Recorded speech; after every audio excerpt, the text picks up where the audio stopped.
Hello and welcome to the Albion Obsessed podcast. You join us on a live stream as we dissect the result at the weekend. Yes, Brighton opened their Premier League campaign with a 1-1 draw against mighty Fulham. But before we get into that, let's see who we've got on the show today. It's just you, Joe. Just me and you tonight. Just me and you tonight, Tom. Studio's looking rather sparse. Dagan might be joining us a little bit later. He's got a meeting at work. He's going to see if he can get out that early. But obviously work comes first before Albion Obsessed because I don't pay these guys a penny. So it is what it is. But yeah, no, looking forward to it, mate. It's good to be back for the season. And looking forward to diving into it all. How are you? Yeah, man, doing pretty good. Spent the day chilling at the beach, dissecting yesterday's. Is it yesterday? What day are we on? No, it wasn't yesterday. It was Saturday. Time moves strangely in Cornwall. But because it is just the two of us, feel free to stay unmuted, Joe, because then it becomes more of a conversation. And talking of conversation, please join in the conversation. Drop your comments in as we discuss what we're going to discuss. A lot of opinions, Joe, flying around, and it's only been a game. One singular game into the new season. A lot of chat on North Stand chat on Facebook. I've seen a lot of negativity out there. So let's wind it all up, shall we? Let's first talk though. First thing I want to talk about is about your interview with Johnny Cantor that was live on BBC Radio Sussex. Tell us about that. Yeah, it was great to chat to Johnny. It's been a great sort of relationship that we've built over the last few months. As I say, he recommended me to write for the BBC this season for their fan columns. And obviously we've had him on the podcast before. So great to sort of reconnect with him and be on for the first game of the season was an honour to be the first name in the hat for fans to talk to. And yeah, it was really nice. Met him outside the media entrance just before the game. We had a quick chat, and then it went on pre-match show at 2:00. So just really nice to have those opportunities, and I'm always so thankful to him and anybody else who sort of asked me to do these things because.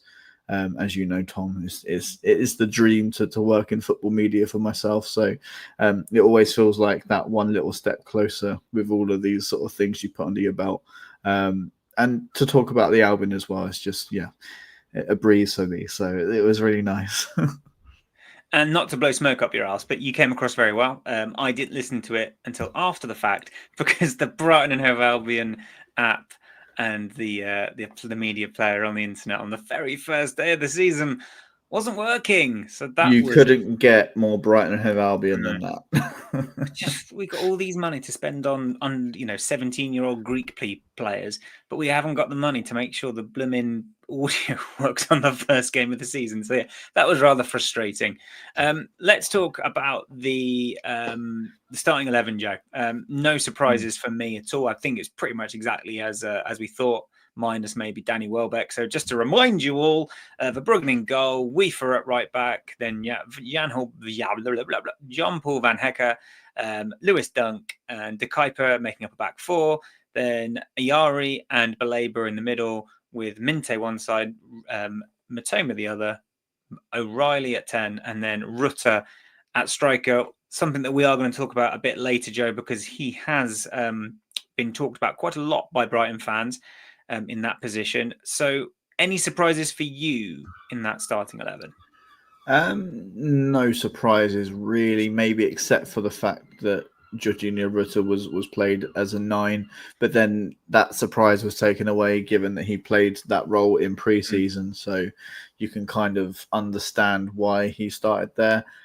Really delighted to see Matt O'Reilly start. I think he's been excellent for us. So it's probably that case of Matt O'Reilly's been doing so well in pre-season. How do you fit him into the side? If Jorginho's playing in the 10, will you play Jorginho at striker if he's able to? So I understand Hertzler's thinking with that.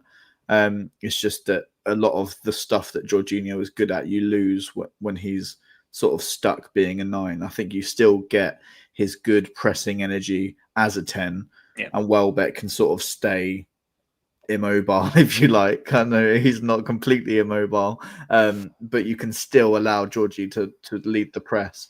But other than that, I was excited to, as I say, see Matt O'Reilly. There's been a lot of sort of transfer rumours around him. Whether he stays or goes remains to be seen. I'm relatively confident that he will stay at the club, but obviously that's just sheer ignorance, I think, and just hope that he stays, because I think he could be a really good player for us. Obviously, Carlos Baleba as well coming in after not that much action in pre-season. Obviously, a lot of transfer talk around him, so maybe surprising to see him start. But other than that, no surprises. Max V for it right back. I kind of like it. I know you're heavy on the needing a natural right back in there and not just someone to do the job, but I think there's a lot of qualities from Mats FIFA that makes him a really decent option there. So, no, I wasn't overly. There wasn't many grumbles, to be honest. How about the bench, Joe? Because one thing I certainly noticed, as I'm sure you did it, and many other fans noticed, we lacked a lot of attacking threat on the bench. It was mainly made up of defenders. The only real attacking threat on there were Danny Welbeck and Gruder, I suppose Gomez as well, you could say. But most of the players on that bench were defenders. I was a bit surprised, even if the plans are to eventually send them out on loan, that we didn't at least see Facundo Buonanotte, considering he had a pretty decent pre-season. And even someone like Jeremy Sarmiento, again, I understand that he's probably not going to be here when the transfer window slams shut. But we didn't really have many attacking options on the bench at all. Someone who could have come on and sort of impacted the game the way we turned out we needed it to, only being 1-0 up. What did you make of the bench and our seeming lack of strength of depth in attack? Yeah, obviously, we're waiting for these two Greek kids to come through and to be options, and I think they will be options this season. It's just been a rough start for them, obviously, ending last season with injuries and not getting as much time in pre-season. Well, not any time at all, really. Seamas played 5 minutes against Wolfsburg. And obviously they got minutes yesterday for the under-21s, which is a really good sign. I think they played half an hour and Seamas won a penalty for Shane and T to get his hat-trick. So that's another name to look out for, and maybe we'll see come into the first team fold if we haven't got many options there. Obviously, Abdullah Seema as well. If that's okay, Joe, is Harry Howell. We didn't even see him on the bench. He's a player that featured in pre-season for the first team, also featured on our bench at the end of last season. I know rumblings were that he might go to Hearts out on loan, but even to not see someone like him who's sort of been on the bench was a bit surprising. Yeah, Tommy Watson as well. What is going on with Tommy Watson? I have no idea. Obviously ended the season fit for Sunderland, scoring that wonder goal at Wembley. So I think we can maybe relax in the fact that we do have options coming back and hopefully coming back soon. Obviously not ideal for the games that are coming thick and fast.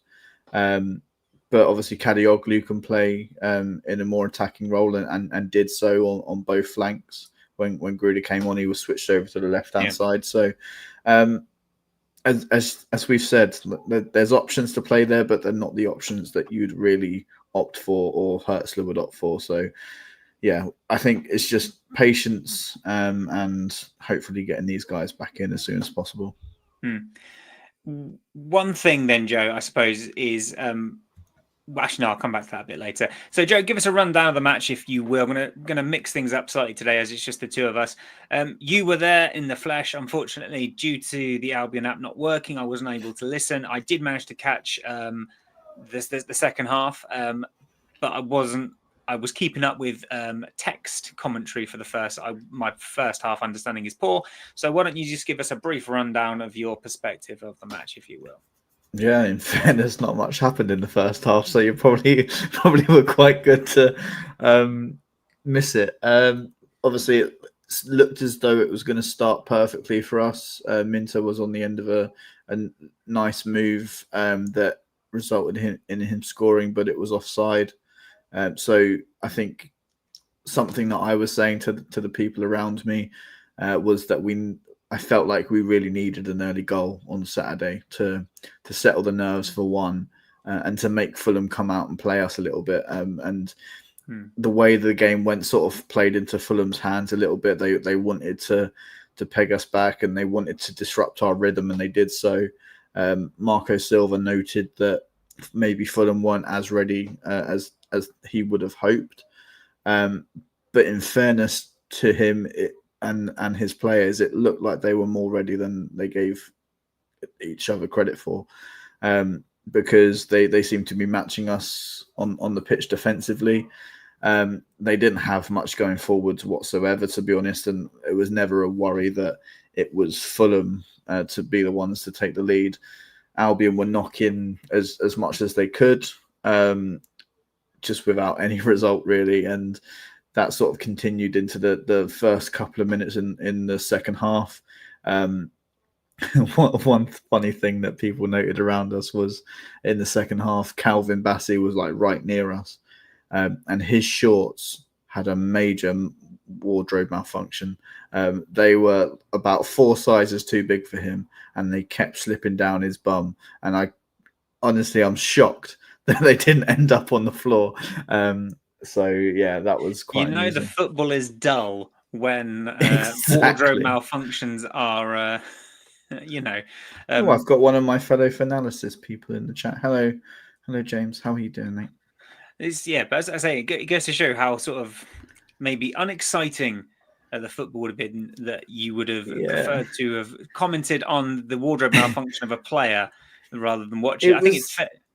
It was just more frustrating than boring, really. It just felt like everything Albion were doing, we would get into that last moment, and that final pass wasn't there.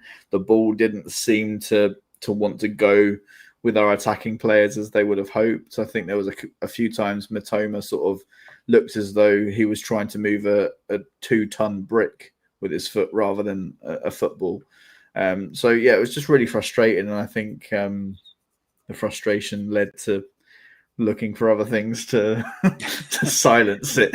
So would you say it's a fair assumption then that Brighton were on the front foot, but they just struggled to create any meaningful chances? Yeah, definitely. And as I say, I think the wind got taken out of us a little bit with the Minte disallowed goal. I think if we scored that, we would have gone on to have a bit more freedom, a little bit of pressure lifted off of us. And it just looked as though players were sort of snatching at chances and feeling that sort of heavy weight of the expectation of the crowd to go out and get in front early. But as I say, it looked as though we were the ones knocking, and it felt like a goal would eventually come, and obviously Jorginho then burst into the box and won the penalty from a deep position. May I just add again, not the role of a 9 at all, from a 10 exactly position. So as I said, like there's so many qualities of Jorginho that you lose if he's stagnated in that 9 position, and doesn't have that freedom. The 10 gives you so much freedom. Weirdly, maybe I would have liked to see Matt O'Reilly and Jorginho swap a little bit from time to time, and maybe that's what we saw there. Jorginho dropping deep because he wasn't getting the ball, but then you lose your structure. So it's a bit of a catch-22, really, if you're playing 2 natural 10s together. But as you say, Tom, on the last podcast, 2 10s is sometimes what Hertzler wants to play with, and I don't know St. Pauli's tactics from back then, so you have to enlighten me. But is that 2 10s with a striker, or is it just 2 10s? It's that sort of that very modern 3-4-2-1 formation where the players start out wide and then they come in to flank the 9, if you like. But it was almost like with Rutter and O'Reilly who wants to be an 8 but playing at 10, and Rutter who wants to be a 10 playing at 9. It almost, again, I don't mean this to sound disrespectful, because I know I have I think claims of negativity surround me. Do you think sometimes Hertzler's trying to be too clever, trying to play a midfielder at right back, trying to play a 10 at 9, an 8 at 10? I get, flexibility is all part of the modern game, but does it feel like sometimes we just need to, simplify it a bit? It's a really good question. The thing is, like, I feel like the choices he makes, there's still really good qualities from these players in those positions. So I'm not sure if it's him believing that they are the best option there at that current moment, or as you say, whether he's just trying to be too clever and think of a way to tactically, if we've got a midfielder at right back, how can we utilize him out of possession? Can we shift him higher up the pitch in possession? Can we shift him into a back three? Obviously, Matt Sweefer's got those qualities to do that as well. So I think there's a lot of sort of things that you've got to think about to, allow these players to be options. But again, as I said, they've done well there. So I don't think you can criticise Hertzler in a way that is hindering us, because at the end of last season, Matt Sweefer did a fantastic job there. We went on to get 13 points out of our last 15 games. And he was a huge part of that defensively. Matt O'Reilly, it's been said that he went to Hertzler and said, "I'm not being played in my correct position." Then it's come out in an interview that his words were twisted, and maybe that wasn't what was said. I think it's just Hertzler wanting the best for these players and believing that they're better in a certain position than what maybe fans come across as their natural position. I think fans get caught up a lot in like pigeonholing players into certain positions. These are incredible professional athletes who are fantastic footballers, got incredible technical ability. And if a Premier League manager believes that you can play in a 10 when normally you're an 8, I don't think that. And again, it leads on to what you said to me before we went on air. I don't think we can criticize his decisions because of who he is and the position that he's in, because he clearly sees these players in more depth than we do on the training pitch. If it doesn't work, absolutely. But I think in some respects it is working. So I'm not sure we can sort of say it's the wrong thing to do. That is, very fair analysis. You were, before I interrupted you, Joe, apologies for that, discussing the penalty. Ruta, as we just said, he bursts into the box from deep and he's brought down by Sander Berg. Matt O'Reilly steps up and coolly slots away the penalty. Really well taken. The question I think you asked, Joe, on our preview show on Friday was, who takes the penalties? Well, I think we can say Matt O'Reilly is definitely up there. You were behind the goal as it happened, I believe. So what was the feeling in the stands? Were you confident before the ball was kicked? It had that element of nervousness because you didn't know who was going to take it. My thoughts went back to, okay, João Pedro didn't play for the last 5 games. Who took a penalty in that time? Matt O'Reilly. Is he on the pitch? Yes. Okay, he's going to take it. But then Yasin Ayari stepped forward with the ball. And everyone's going, Yasin's going to take it. We've seen him take a penalty. He can take a penalty coolly. That's fine. And I was saying, no, I think he's going to pass it to Matt O'Reilly at the last second. And sure enough, he did. And I'm not right all the time, so I took that as a massive win. And it was a fantastic penalty. He slots it into the bottom left-hand corner, but Leno goes the right way, but the penalty's too powerful and it's got too much placement on it and he can't get near it. So if Matt O'Reilly is to take penalties, I think we should take a lot of confidence in the way he struck that. Yeah, I think that's it was a really well taken penalty. And then I think what followed, Joe, certainly from my perspective, was a game of missed chances. Once again, I think Brighton were guilty of not putting the game to bed. Minter had a chance. It was a lovely little through ball. I think Ruta probably underhit it, because if he hits that correctly with the correct weight, Matoma is through and he's gone and he's clean. He's one-on-one with the goalkeeper. But as it was, Matoma did really, really well to keep that move alive. And then Minter just absolutely skies his shot.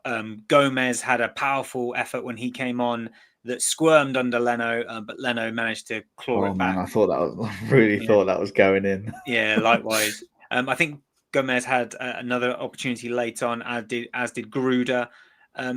It just seemed, Joe, a familiar feeling for Brighton fans.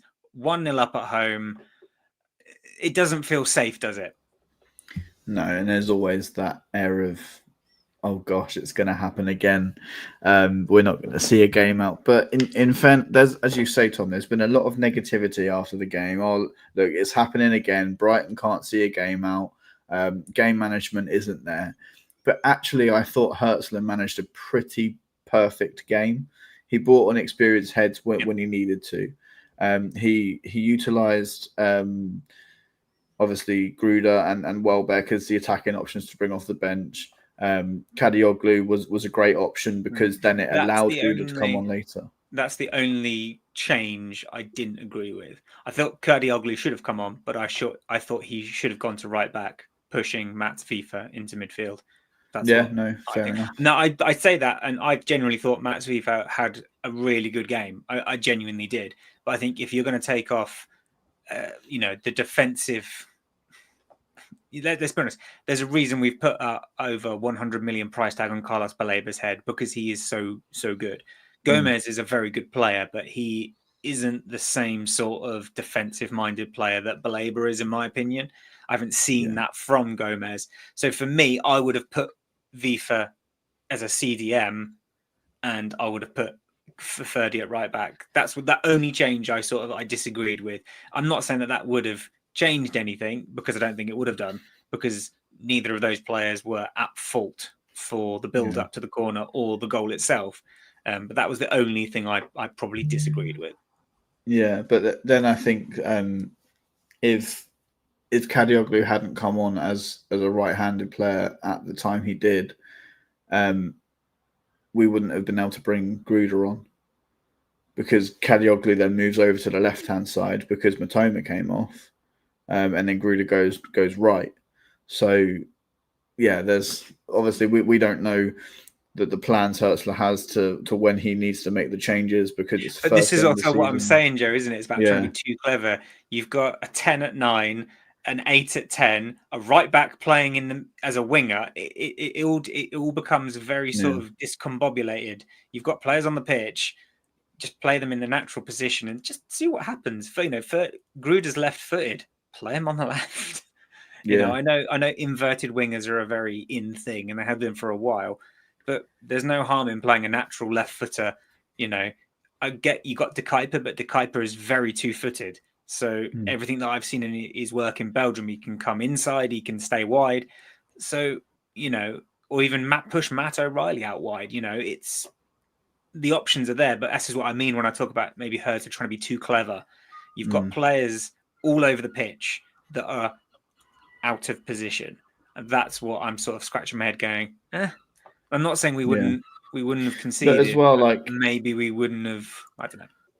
Obviously, fans are looking at Mats FIFA thinking, he's played pre-season at right back. He played the end of last season at right back. Now he started the game at right back.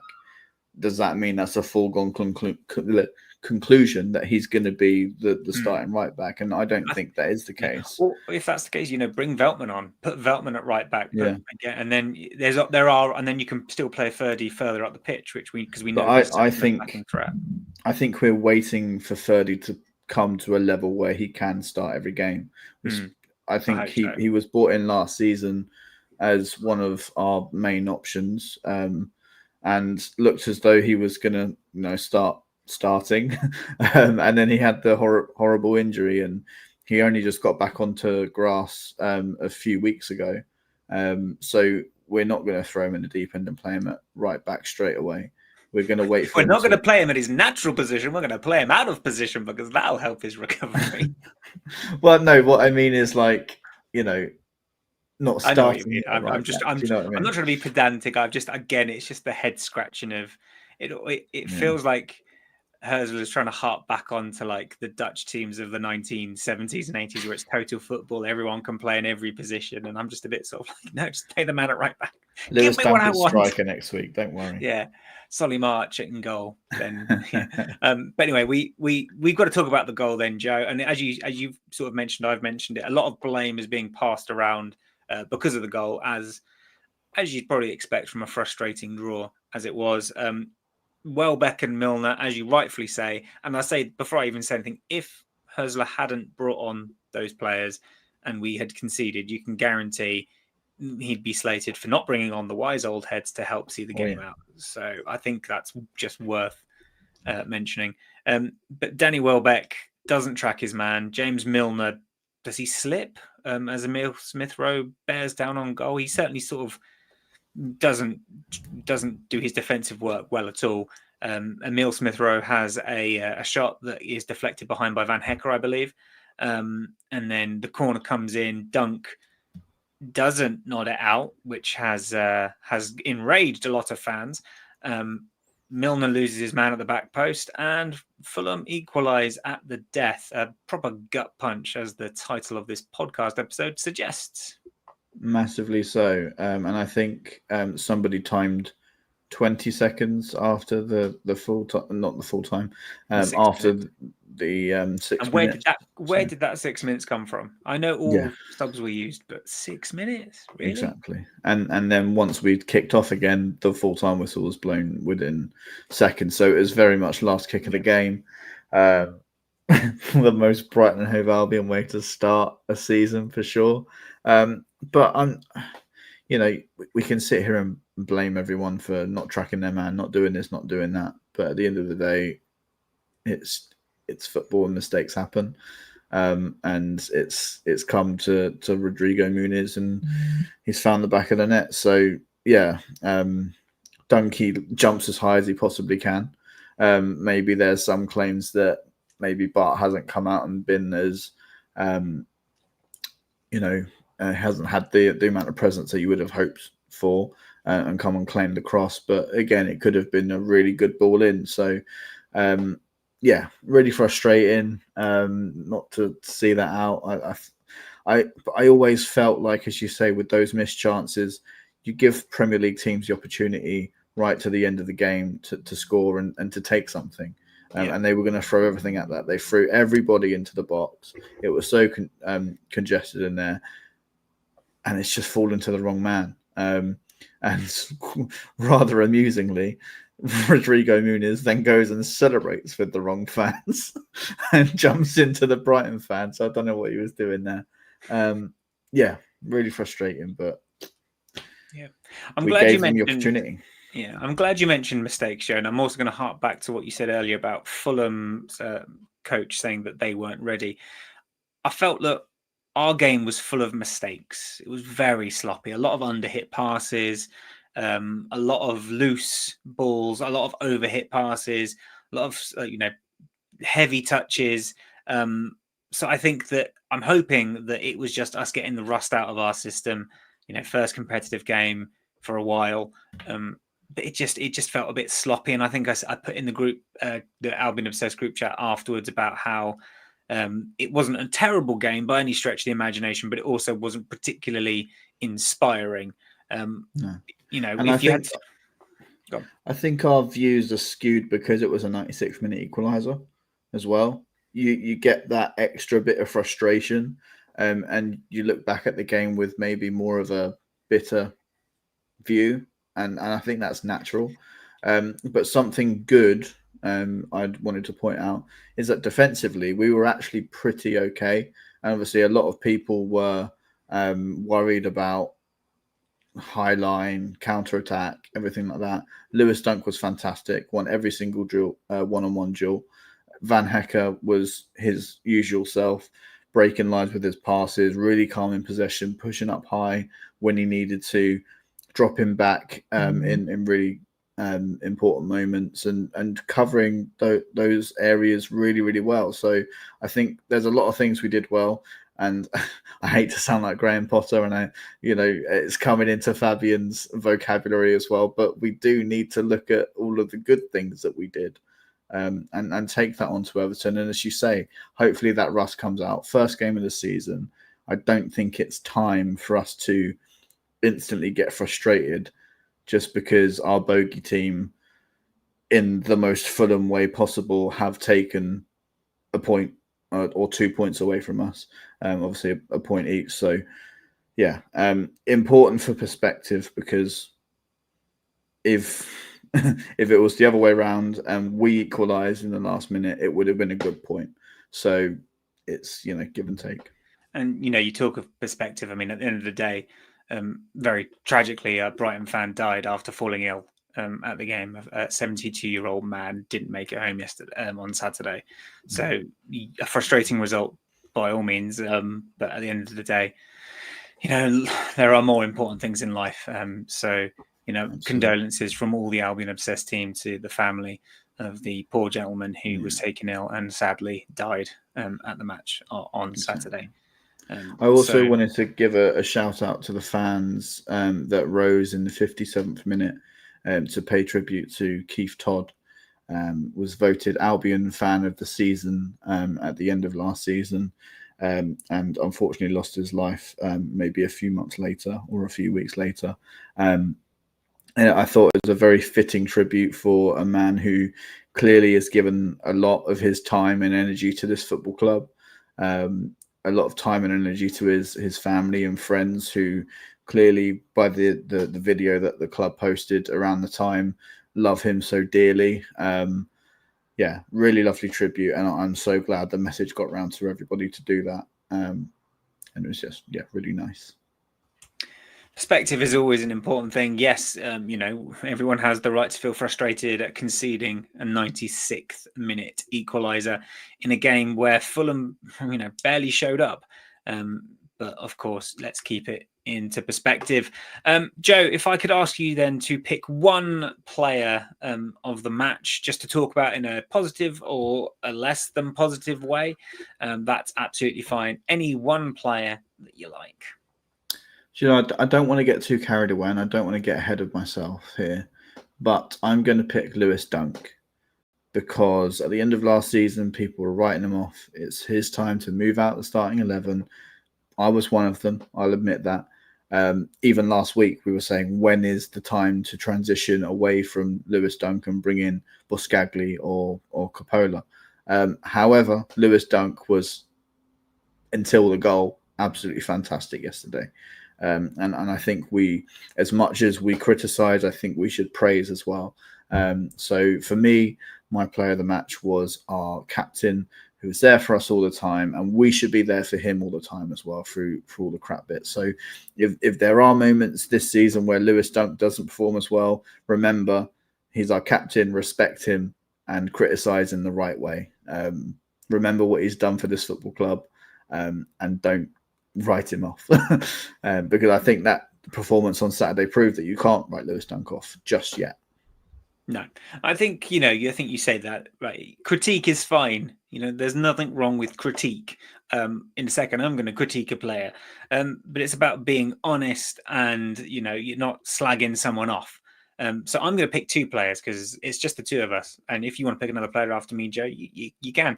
I'm going to give my praises to Yassin Ayari. I thought he was really good yesterday. It was one of those performances that we've come to expect from the young Swede.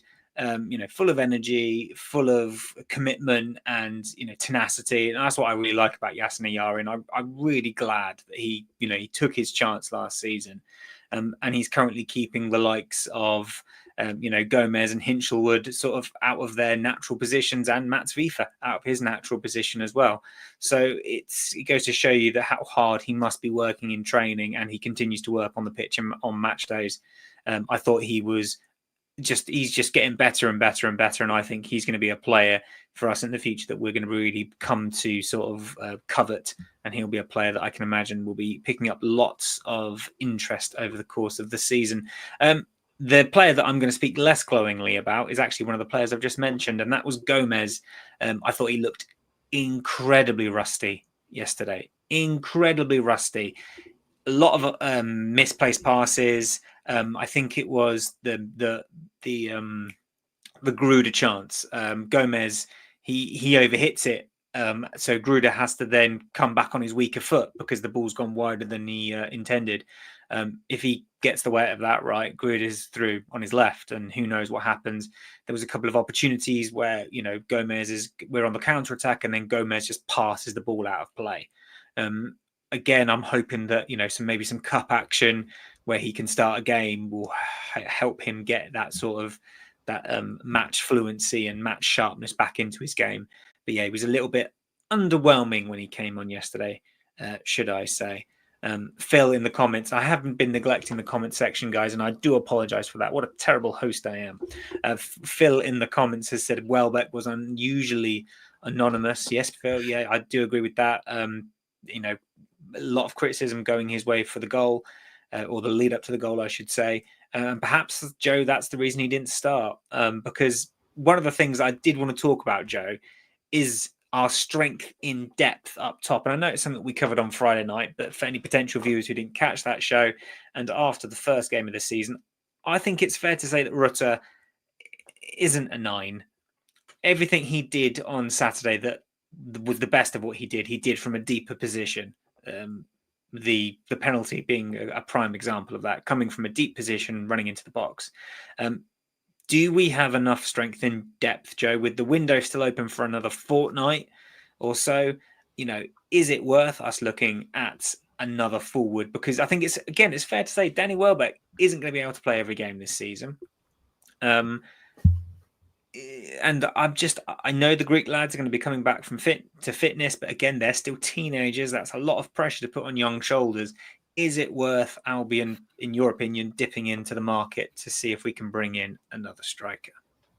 Yeah, I think it's definitely the area that we need more.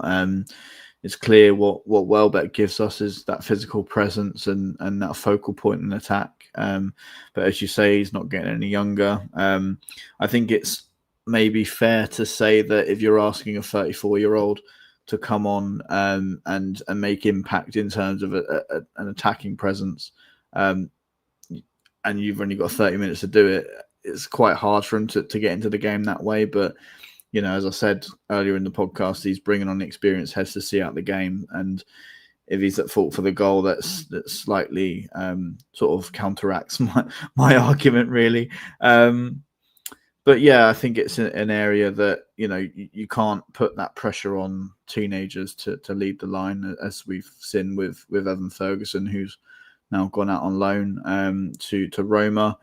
Didn't have the best time in terms of injuries with us. But then, you know, it makes you question that decision even more now that we are struggling for options there.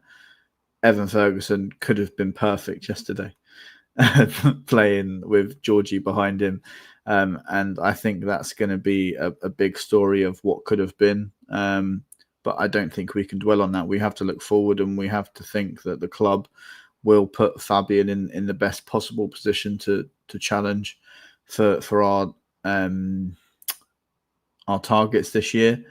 And if another forward is what we need, I'm sure the club will do everything in their power to add that.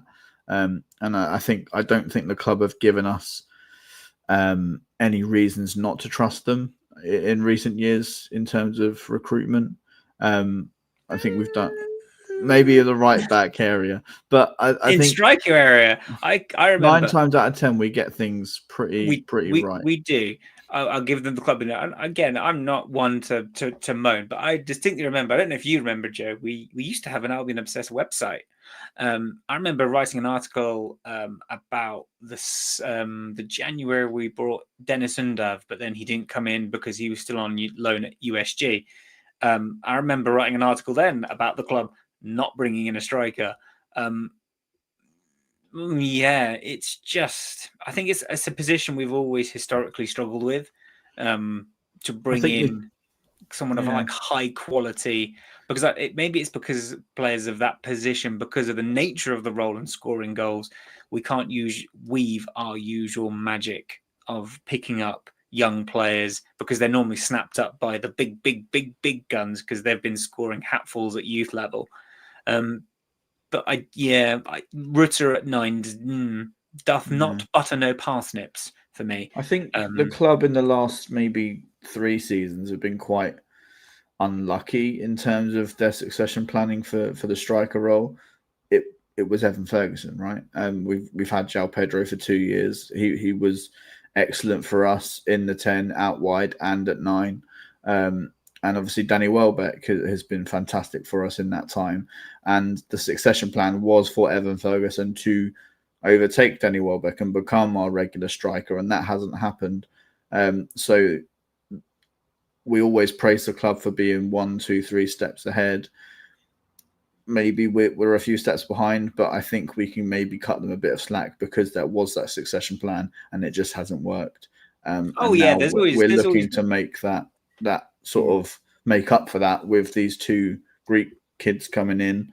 And hopefully Danny Welbeck is there to lead the line for us this season and to allow them to bed in and get that experience. And then hopefully going forwards, they will be the ones to take over that. But as I say, they're very young.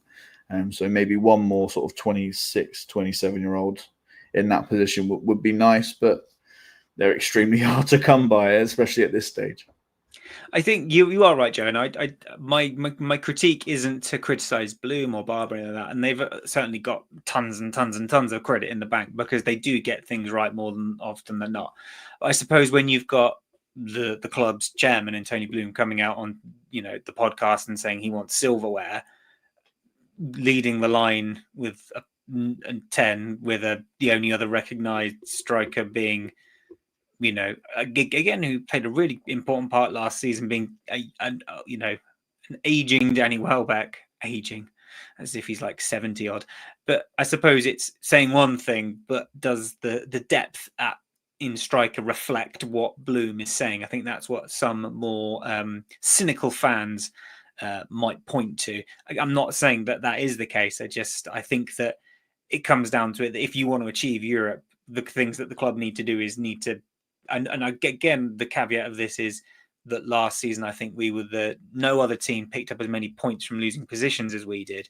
But obviously seeing games out at home against teams that are going to be in and around where we want to finish, if not below where we want to finish, and obviously just making sure our recruitment reflects where we want to be. I think are fair comments. It'll be interesting to see if anything does happen in the last fortnight of the transfer window. Talking of strikers, I want to talk about one of our very sort of in the past strikers, Peter Ward. I just want to let people know in the update in terms of his charity thing that we mentioned a few months ago. The charity donations are going well. I think they've hit over maybe 45% worth of the proceeds that they're trying to raise for Wardy to get some dental surgery that's been sort of nagging at him ever since he picked up that injury whilst scoring a goal. There is a charity football match in aid of our star striker Peter Ward on Saturday the 6th of September at Woodside Road in Worthing. It's 12:30 gates open, and then kickoff is at 2.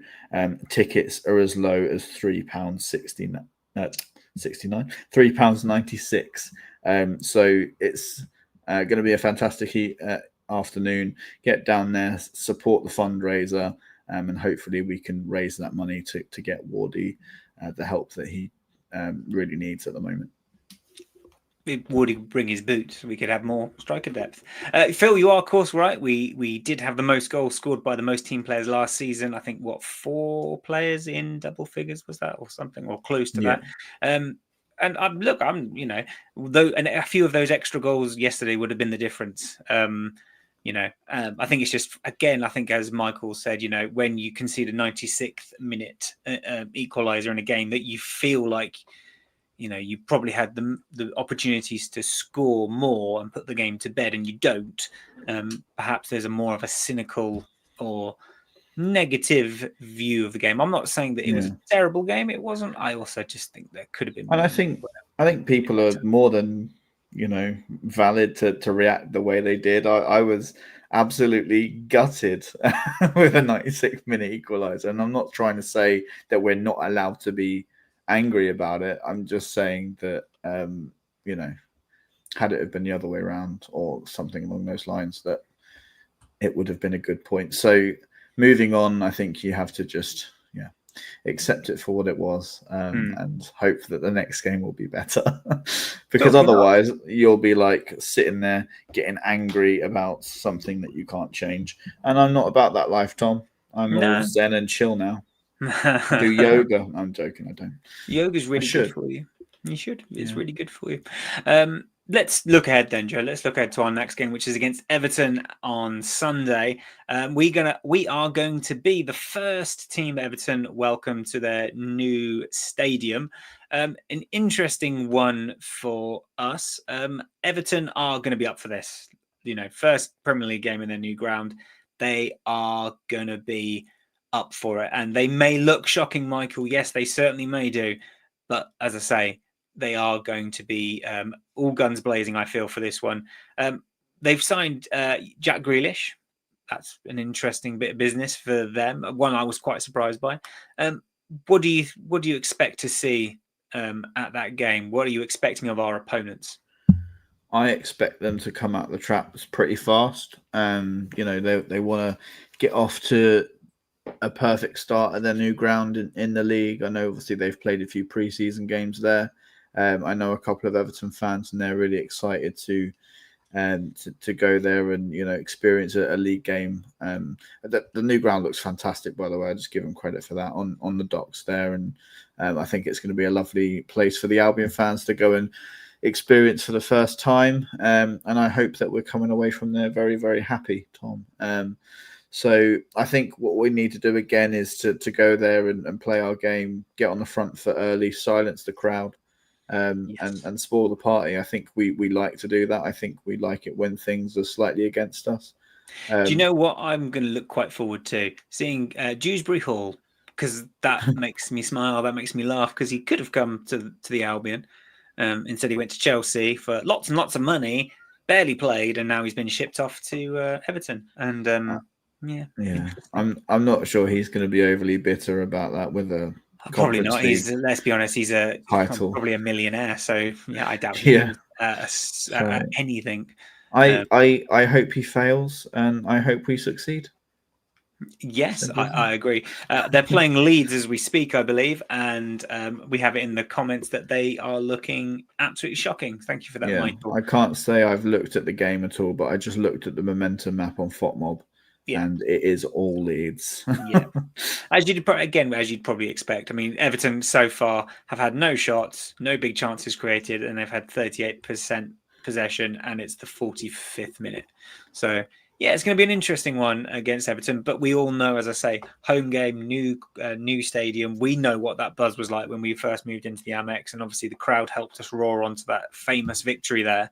So I'm sure the Everton faithful will be wanting to do the same for them and theirs. Do you remember where you was when Will Buckley scored that goal? I was at a wedding.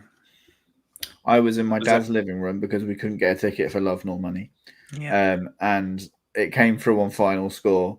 There's been a goal at the Amex in the 98th minute. And I'm like, oh, shit, it's Doncaster in it. And luckily it was Will Buckley. Thank goodness for that. I had a ticket, but I couldn't go because I was at a wedding. So my brother-in-law went instead of me with my dad. Ouch. I would have cancelled the wedding. Yeah, my wife, Amy, she was bridesmaid. So yeah, no. Yeah, I still would have cancelled it. Sorry, Amy. Worth more than my life's worth, that would have been.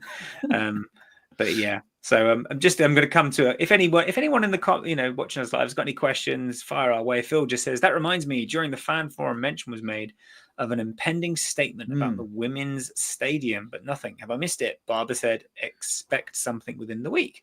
I've not heard anything. Rumor has it, and this is only rumor, so don't quote me. The with Dean. Possible. We're going back to the with Dean. I wish, Tom, that documentary would get another plug if we went back to the with Dean. Go and check out the Albion Obsessed with Dean years documentary. Please do that.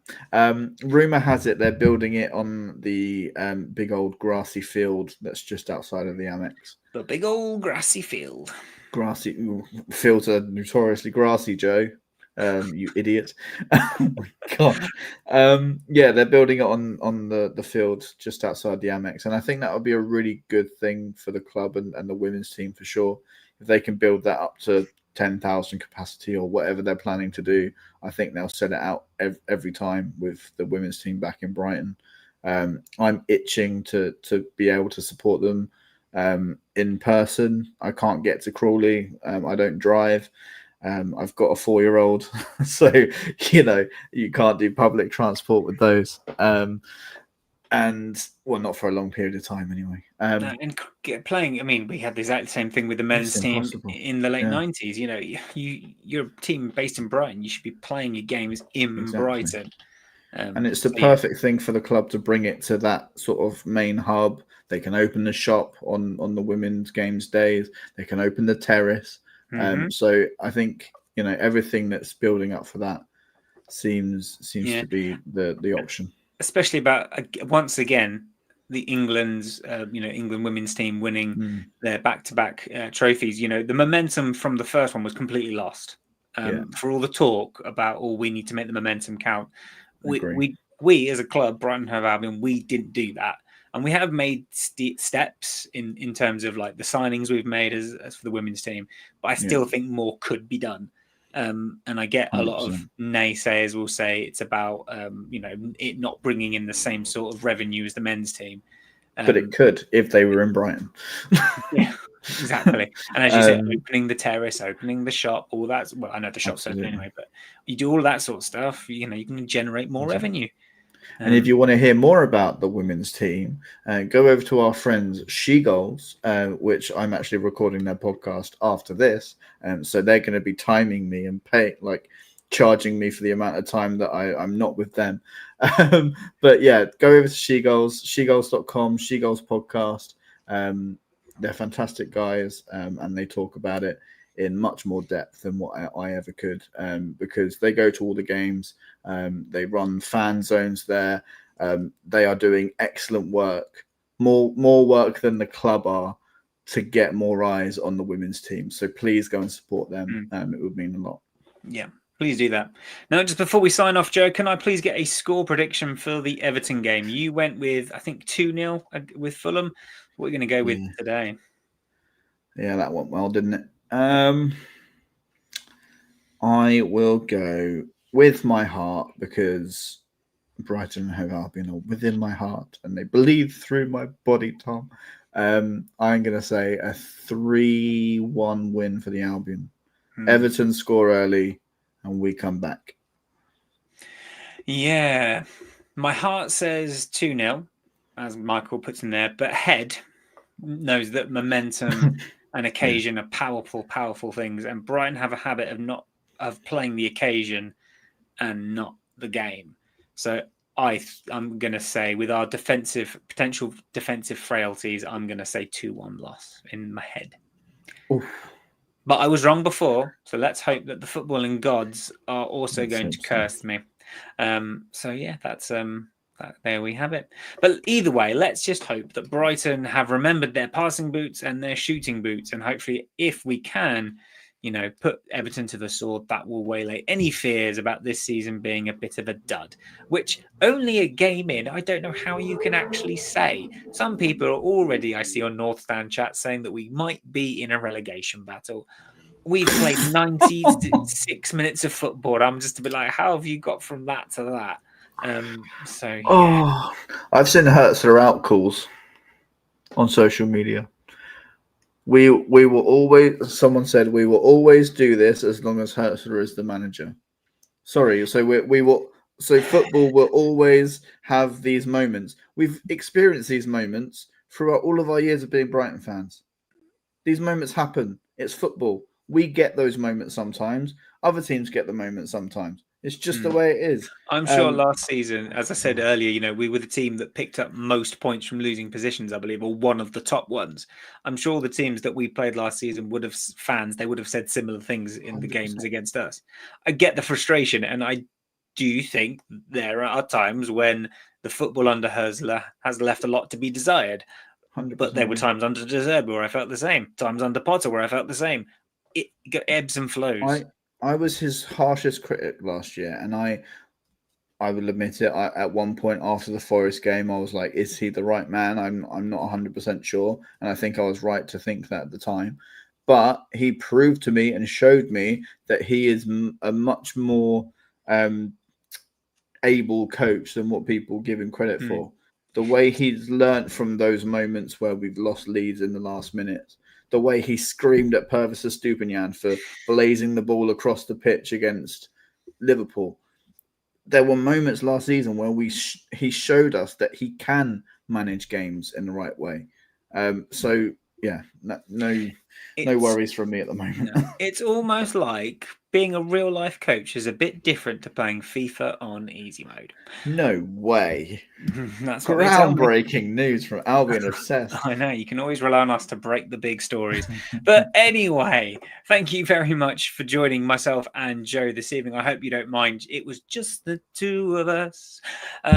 But of course, you can like, share, and subscribe for more content if you haven't done so already. We will hopefully be back together, Joe, to give the people what they deserve, a post-Everton pod, while we just put a few bits in place to maybe get some preview shows up and running with some friends of other podcasts. So hopefully we can get that done in the next couple of weeks. But until then, all that needs to be said from me is wherever you may be, whenever you may be. We'll see you next time. Take care.